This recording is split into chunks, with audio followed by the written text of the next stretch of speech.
Culture, what is it exactly? It's a way of life of a human society. It's a set of attitudes, values, and beliefs passed down from generation to generation. Cultures comprise a myriad of aspects, including social organization, religion, and economic infrastructure, as well as material culture, such as the foods we eat, the clothes we wear, and our basic attitudes towards relationships, consumerism, religion, and how society should function. In other words, our culture is what we consider important, and furthermore, our behaviors are culturally determined. Two prominent anthropologists, Florence Clacon and Fred Strodebeck, who worked in the early 60s, were concerned with intercultural understanding and organizational culture. Basically, this is what they believed. People in different parts of the world have different cultures. These can be identified because of distinctive patterns of behavior, which are based upon different patterns of belief, and these in turn are due to patterns of values. Clacon and Strodebeck identified 5 basic human problems for which all people in different parts of the world must find some solution. They are time, which is the temporal focus of human life; activity, the preferred pattern of action in daily living; human relations, which is the preferred way of relating interpersonally; person in relation to nature, which defines the way one relates to the natural or to the supernatural environment; and human nature, which is concerned with conceptions of innate good and evil in human behavior. Other cross-cultural studies have provided theoretical as well as empirical evidence that distinctive value orientations on individualism and collectivism are persistent in many cultures, and they are considered on opposite ends of the continuum.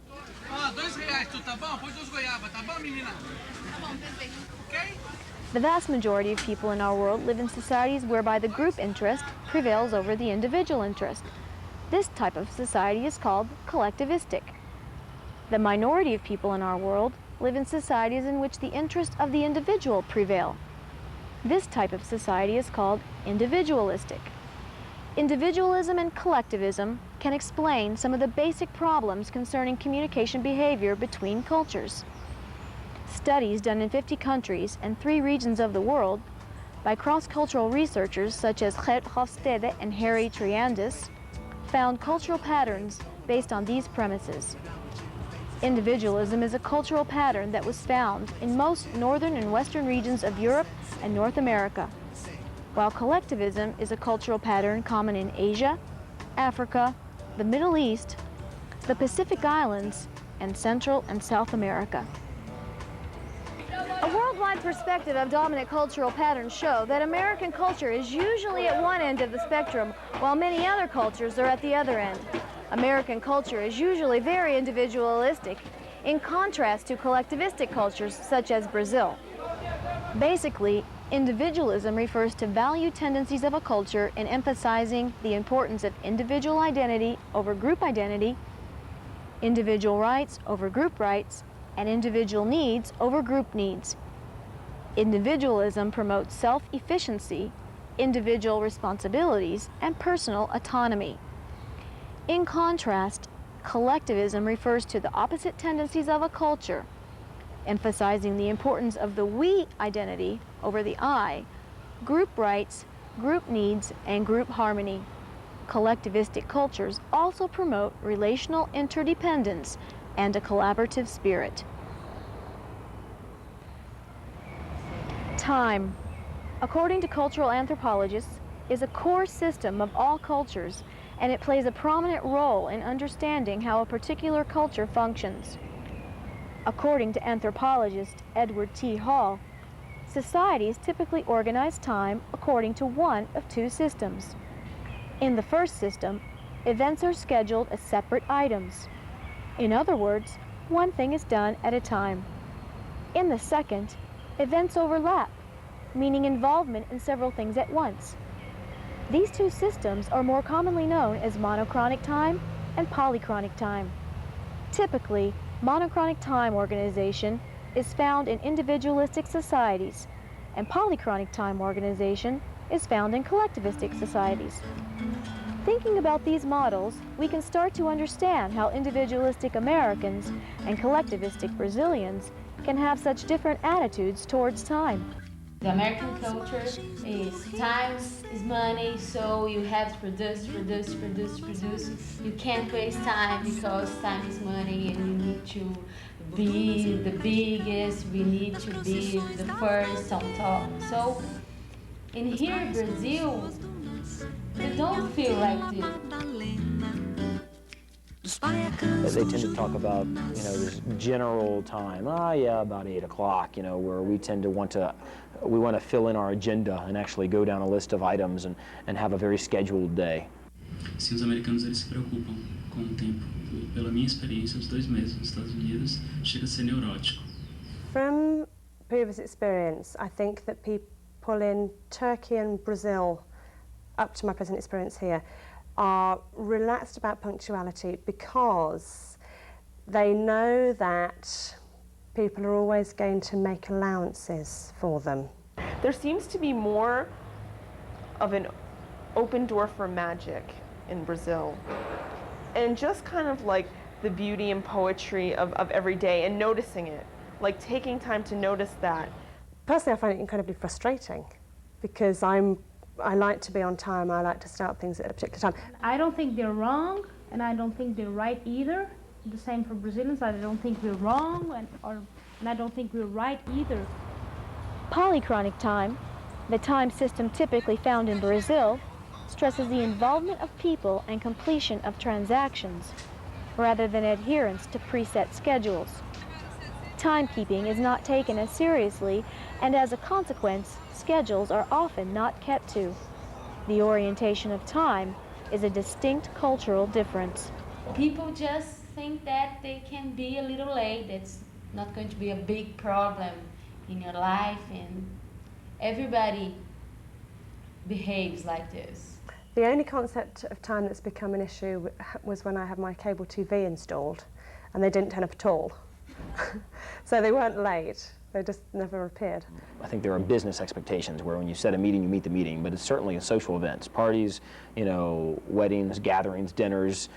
If you show up on time, you'll find people getting out of the shower, and it is almost considered rude to show up at the time on the invitation. Todas essas regras, digamos, que sejam mais precisas, mais exigentes, para os brasileiros em geral, não é bem assim, né? Que diferença vai fazer 5 ou 10 minutos? Isso é muito cultural. Então, aquela noção de que tem que ser assim e ponto final, não faz parte mesmo da cultura brasileira. Eu não gosto muito de, durante o dia, fazer. Não, eu vou estudar de 8 da manhã às 10 português, de 10 ao meio-dia matemática. Eu não sei fazer isso. Eu não consigo, é uma coisa minha. Se eu acho que em 2 horas eu consigo estudar, sim. Se não, eu não estudo. For polychronic people, time is seldom experienced as wasted. And so I think you don't have to feel guilty when you have free time. I think it's important for you to create better things in your work, in your life. Eu não acredito que o meu tempo eu tenho que ficar. O tempo é dinheiro, Não, não é isso. A vida para mim não é isso. Eu quero poder observar quem está à minha volta. E se uma pessoa na minha frente quiser conversar, por que não?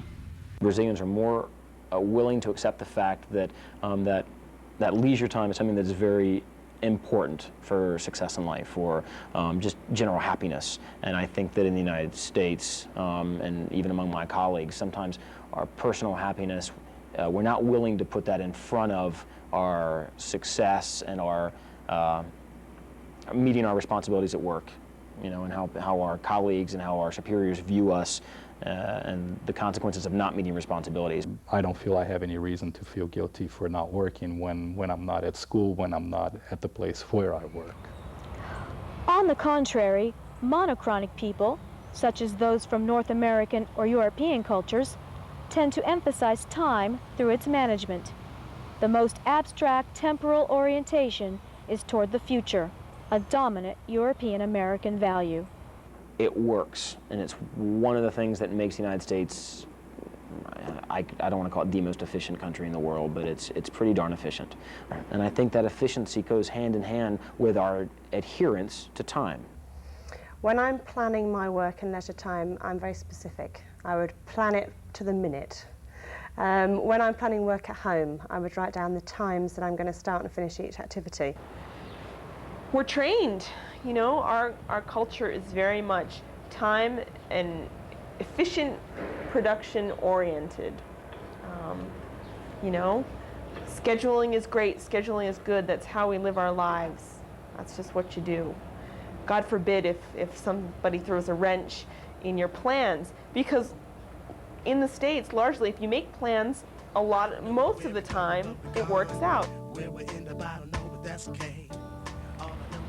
In Latin America, North Americans can frequently be stressed or frustrated due to being immersed in a polychronic environment. For North Americans and Europeans, the time span is short. In the United States, I feel like if I see a goal at the end of the tunnel, it comes back to that idea. If I see something, I can set a schedule and reach it. Whereas here, I'm not always quite sure how that's going to work. I feel less powerful in controlling my own destiny. Here is the country of jeitinho brasileiro.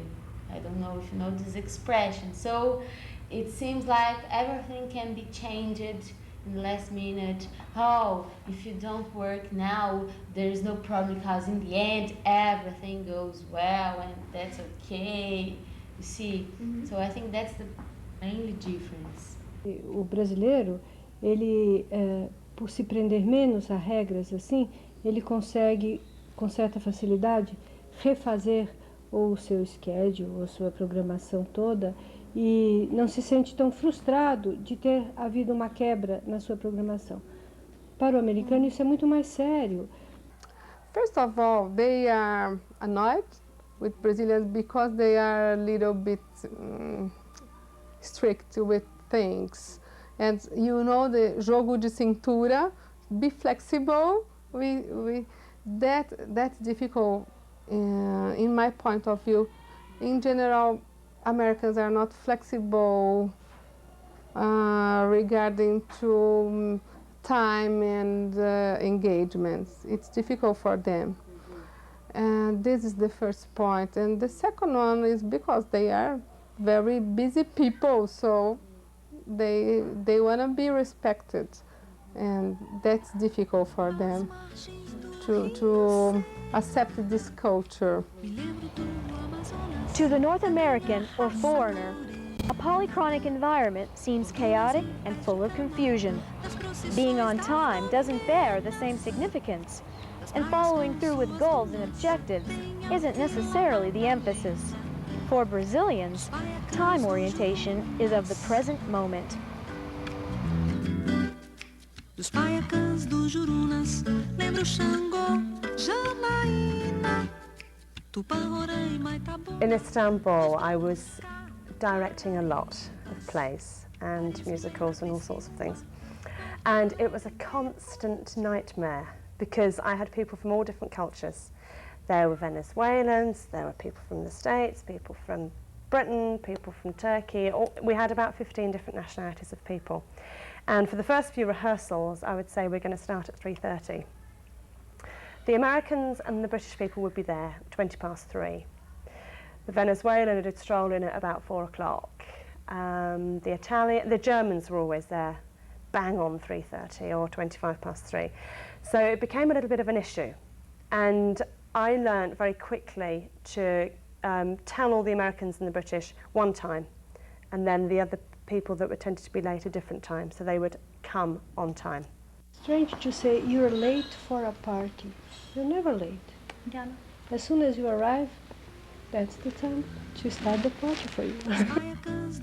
Carnival, what is carnival? Carnival is entirely, almost a week, it extends itself, but basically of time where you basically can just throw all your cares aside and you can just let everything drop for a week of pure partying. And I think Americans don't do that. And I think it comes to, we don't want to just forget time.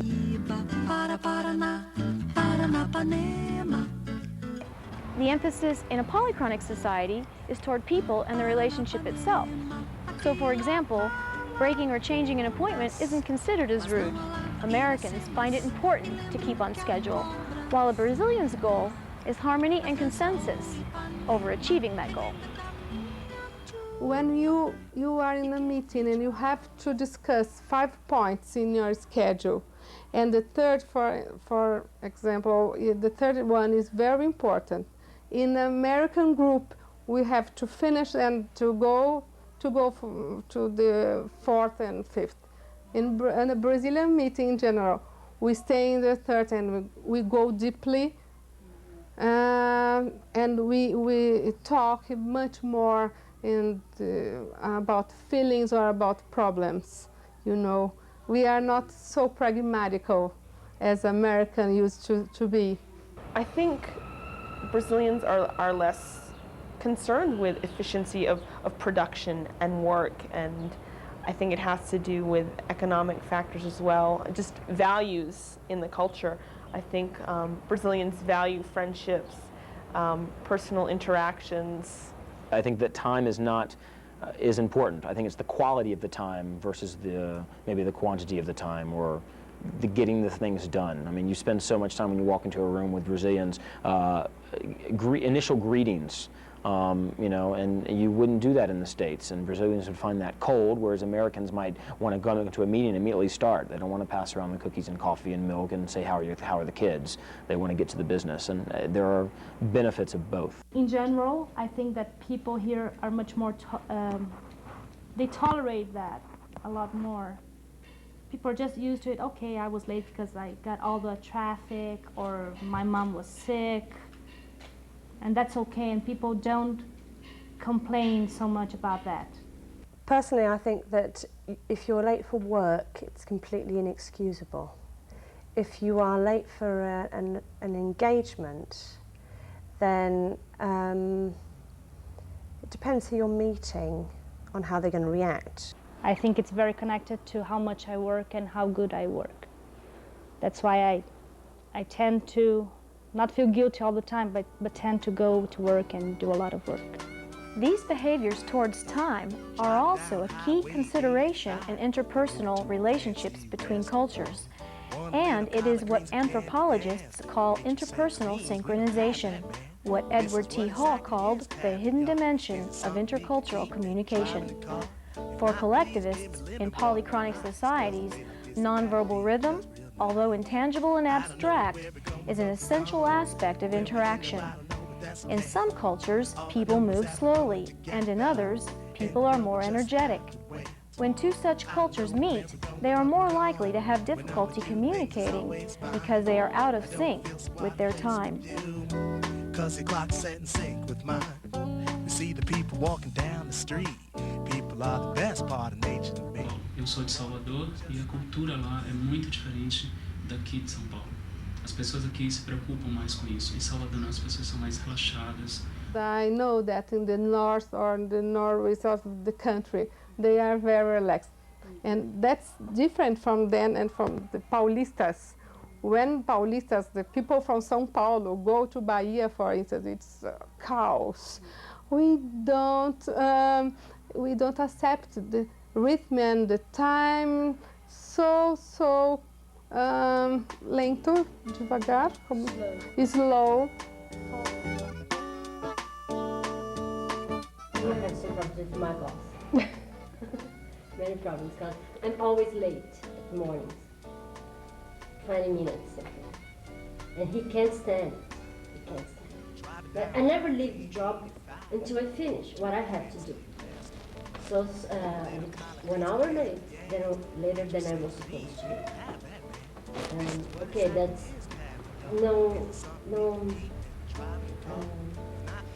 não me contrapõe, não anula o atraso da manhã. Para ele continua sendo uma falta, uma coisa grave, 20 minutos atrasado. Para mim, se eu tivesse chegado 20 minutos antes, eu ia estar dormindo, não ia resolver nada, eu ficar 1 hora depois, resolve muito mais. Entendeu? Eu tenho problema every day. I think Brazilians view Americans as a little uptight and time obsessed sometimes, and And a result of that, an extension of that, is that they're kind of cold. I think Americans talking to Americans, I had it kind of, or in that frame of mind where I say a time and you know that I mean that time, whereas with the Brazilians it seems to be a little bit more flexible. Another value assumption which differs between individualistic and collectivistic cultures is that of motivation and achievement. Achievement is generally known to be the driving force in North American culture.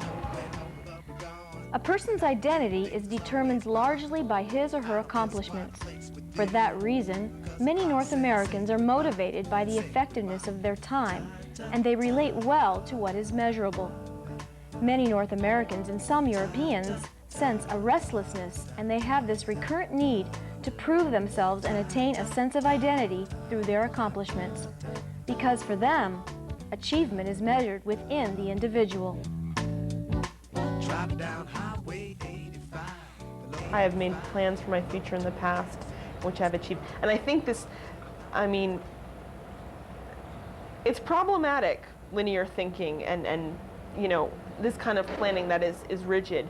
But you have to admit that a lot of times it gets you to the goal. I think at the beginning of the day, every British and American person sets out their own objectives for that day. And they feel success as an individual if they've managed to achieve those things in that day. I don't think anyone said that things came easily in the United States. It was pursuing that dream came with a lot of work, and you could do anything or reach any level, but with a lot of work. So I think that's just part of our culture. I think it comes from parents. I think it comes from education. I think it comes from witnessing success around you. When an American is let me see, offended with this question of being punctual or not, he immediately connects with his values of right and wrong. It is right to be on time. If you're not, you're wrong. The concepts of crime and punishment are very present in the American mind. When the Pilgrims arrived, you had to be very strong to survive. You had to succeed. I feel like the moral message or the moral pressure of time issues, it's like going back to American cultural roots, Protestant work ethic, production values, this idea of, you know, what is it, like idle time is like time of the devil. All that whole American dream and working towards success and reaching the final goal and equating that with linear time, it causes us to put more of an importance on time. So every time someone, you know, throws a wrench in our time, in our schedule, in our plan, and we lose time or we use time ineffectively, we think of it as a setback in reaching that long-term goal. In a collectivistic society, such as Brazil, achievement is oftentimes seen as a spontaneous statement of one's impulse or desire to perform. The goal isn't necessarily to reach the end, but rather it's the being or doing that's more important. Brazilians, like other collectivistic people, view time in the present moment, and in general put less emphasis on planning and structuring the unknowable. I don't know what is good about fixing goals and go straight to it, because you can't see other things if you are straight to one point, you know. For me especially, it was very good to be like that. No programs, no goals to achieve, but just keep on living.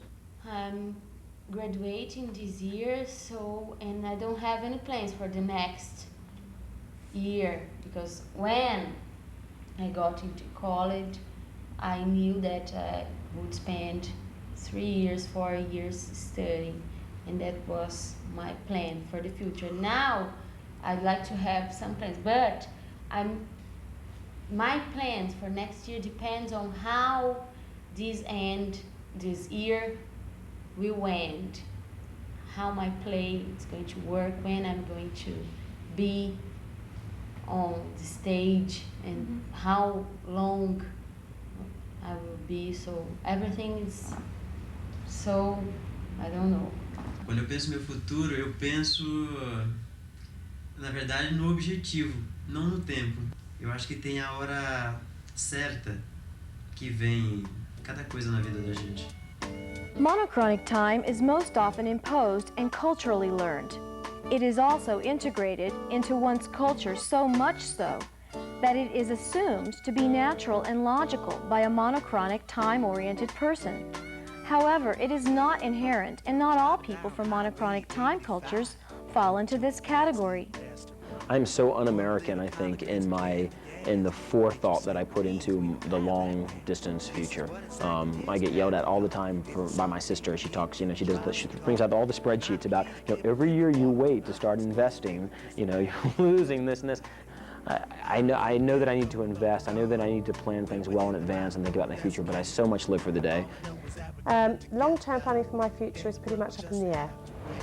My time scale for these vague goals is very, very vague. Like, we're talking a margin of error of a decade. You see the people walking down the street.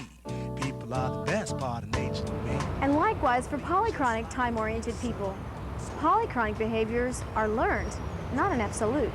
For a short 2 years, don't got a lot of stars. As a workaholic, as I am now, I have to make appointments for everything, absolutely everything.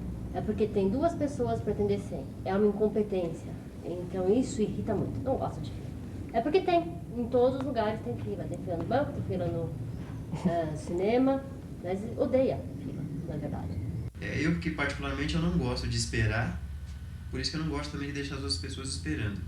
Eu digo que 99% dos casos, quando eu marco com alguém, eu chego num determinado horário. If I want to get on construction business, I have to start planning very, very soon.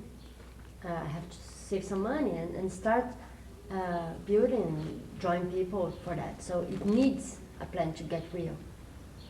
So I can't live without a goal.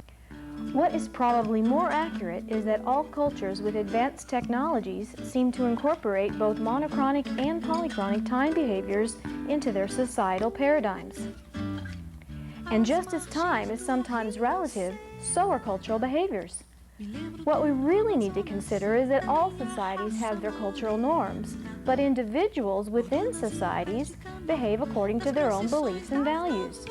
And more often than not, people are also affected by political and environmental circumstances. Talking to other Brazilians, it depends what they do. In Sao Paulo, I find it, there are plenty of Brazilians who work a ton and, are on time and, do follow a clock in this kind of production. But that's an urban thing, a mega city thing. And there are other Brazilians that I know who are more relaxed about time. I mean, in a large city like Sao Paulo, it's very difficult to say, I'm going to meet you at this time, when your journey could take 20 minutes or it could take an hour and a half.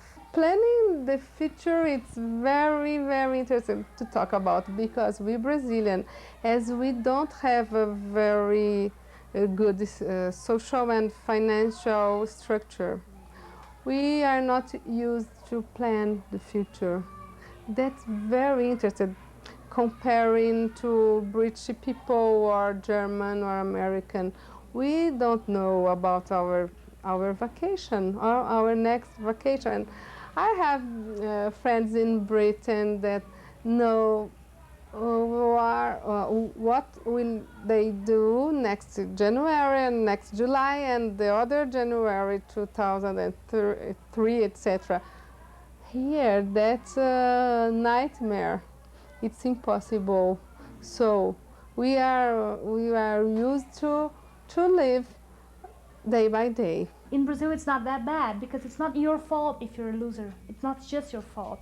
It's maybe your mother's fault, your father's fault, or your city's fault, the government's fault. But it seems like in Brazil, you can make plans, but things don't always work out. There are so many other conditions, infrastructure and logistics, and just more like